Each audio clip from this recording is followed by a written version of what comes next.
Praise the Lord, Lord to God. Welcome po sa PMCC Karamuan YouTube channel sa panibagong content po na aking ipaglilingkod sa inyo. At naway lagi po nating tangkilikin at suportahan ang aking YouTube channel. Huwag po natin kalimutan mag-subscribe, like, share, and comment. Purihin ang Panginoon. Sa mga pagkakataong ito ay sa panibagong content po na ating bubulayin sa mga pagkakataong ito. Ang content po na aking bubulayin, bakit maraming hindi nakakakilala sa ating Panginoong Hesukristo.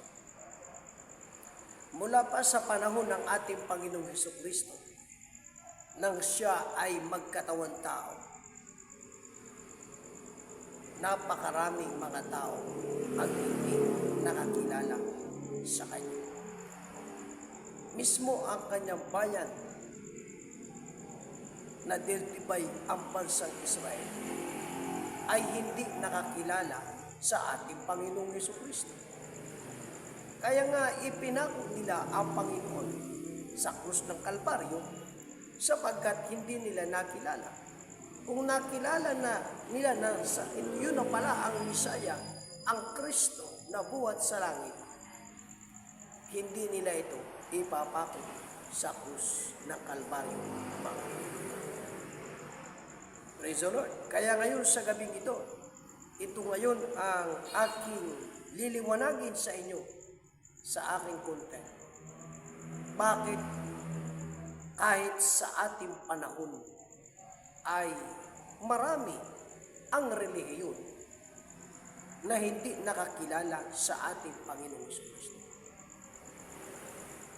Maliwanag po ang sinasabi ng salita ng Diyos. Dito po sa aklat ng Colosas chapter 2 verse 2 ay ganito ang ating mababasa. Sabi,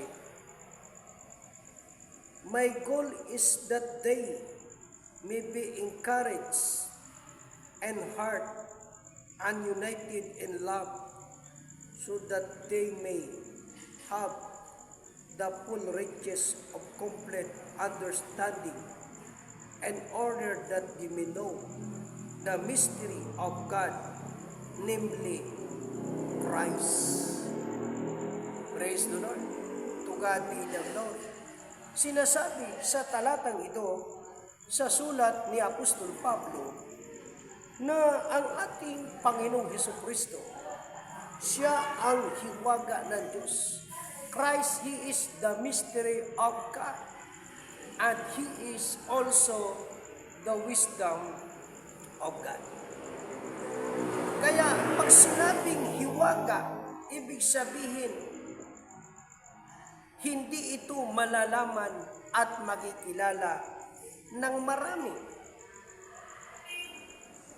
Purihin ang Panginoon, hiwaga nga kundi ang makakaalam lamang nito at makakilala yung mga tao na kung saan nagbigay ang Diyos ng mensahe at pagpapakilala sa kanila.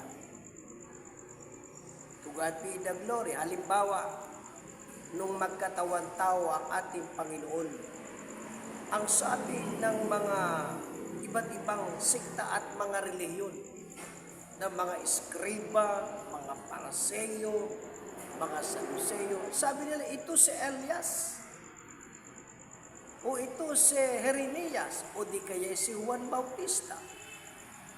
Kaya iba-iba ang palagay ng tao. Subalit, nung tanungin ng ating Panginoong Hesukristo, ang apostol na si Apostol Pedro, ang sabi ng Panginoon, ikaw, Simon Peter, sino ang anak ng tao? Ang sabi ni Apostol Pedro, ikaw ang Kristo, ang anak ng Diyos na buhay. Praise the Lord. Kaya sabi ng ating Panginoon, mapalad ka, Simon Barjonas, Sabagat hindi pinahayag sa iyo ng laman at ng dugo, kundi ang aking Ama.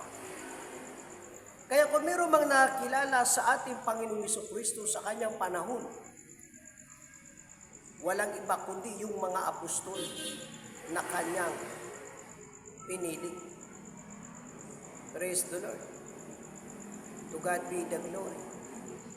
Kaya yung mga nakinig sa pangaral ng mga apostol na Jesucristo, sila rin ang mga nakaunawa at nakasampalataya na yung Kristo na ipinapangaral ng mga apostol, ito nga ang Kristo, ang bugtong na anak ng Diyos. Praise the Lord. Jesus Christ, He is the mystery of God. He is also the power of God. Praise the Lord. Kaya, dapat pala ay makinig tayo sa pangaral ng mga apostol. Dahil ang mga apostol, sila ang tumatanggap ng mga mensahe. Ang Diyos, sa kanila ang Diyos nagpapakilala. Sa kanila ang Diyos nagbibigay ng pahayag. Kaya di ba sabi ng Panginoon kay Apostol Pedro, mapalad ka Simon Barjonas. Sabagat hindi pinakilala ito sa iyo ng laman at ng dugo, kundi ang aking Ama. Kaya pag ang isang preacher pala ay hindi talaga pinili ng Diyos, hindi isinugo,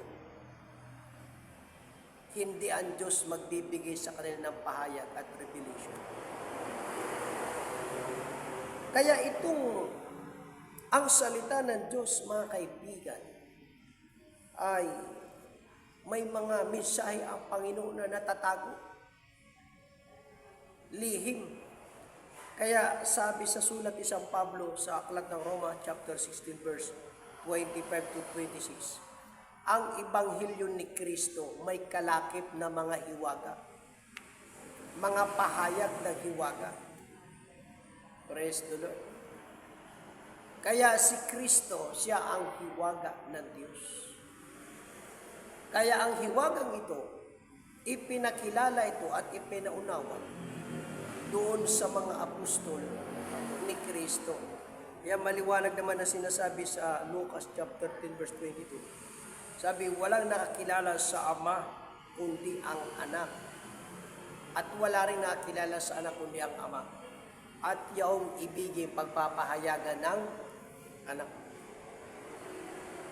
Nang ang Panginoong Jesucristo ay nasa lupa, nagkatawan tao siya. Ang nagpapahayag buhat sa langit, mismo ang Diyos na Ama. Ang Ama nagbibigay ng pahayag sa mga apostol. Ano ang ipinahayag ng Ama sa mga apostol? Tulad kay Apostol Pedro, na yung kasama nila, yun ang Kristo, yun ang anak ng Diyos. Kaya sabi ng Kristo, mapalad ka, Simon Barjonas, sabagat hindi ipinahayag sa iyo ng laman at ng dugo, kundi ang aking Ama. Praise the Lord. Kaya alam nyo, ang Diyos hindi lang nagpapahayag noon sa panahon ng 12 apostol, hanggang sa ating panahon. Kahit ang Biblia ay tapos nang naisulat, kaya ang Diyos nagsusugo ng panibagong apostol para yung mga bagay na malalalim na salita ng Diyos ay kanyang ipahayag. Kanino niya ipahayag? Ayon sa sulat ni Apostol Pablo pa rin sa Ephesians chapter 3, verse 4, maliwanag din ang sinasabi. Sabi, at ng ibang panahon ay hindi ipinakilala sa mga tao na gaya ngayon ay ipinahayag sa kanyang mga banal na apostol at propeta sa Espiritu. Kaya hindi nagbabago ang salita ng Diyos Kung ang 12 mga apostol sa pangunan ni San Pedro, pinahayagan sila ng hiwaga ng Diyos kung sino ang Kristo. Sa ating panahon, sabi ni Apostol Pablo, nung unang panahon, ang hiwaga hindi ipinahayag sa mga tao, sa mga propeta, sa mga naunang mga apostol. But now, revealed the holy apostle and the prophet and the end time. Praise the Lord. To God be the glory. Kaya mahalaga ang apostol. Kung tayo ay nasa iglesia na walang apostol, walang sugo ng Diyos, hindi niya mauunawaan ang mga bagay na malalalim ng Diyos. Kahit gaano karunong, kahit gaano katalino, kailangan ng isang mangangaral yung direct revelation from God and heaven. At yan ang biyaya ng Diyos na kanyang ginawa sa kanyang sugong apostol sa iglesia sa ating panahon. Sa good man of the house, the apostle Arsenio Teperion.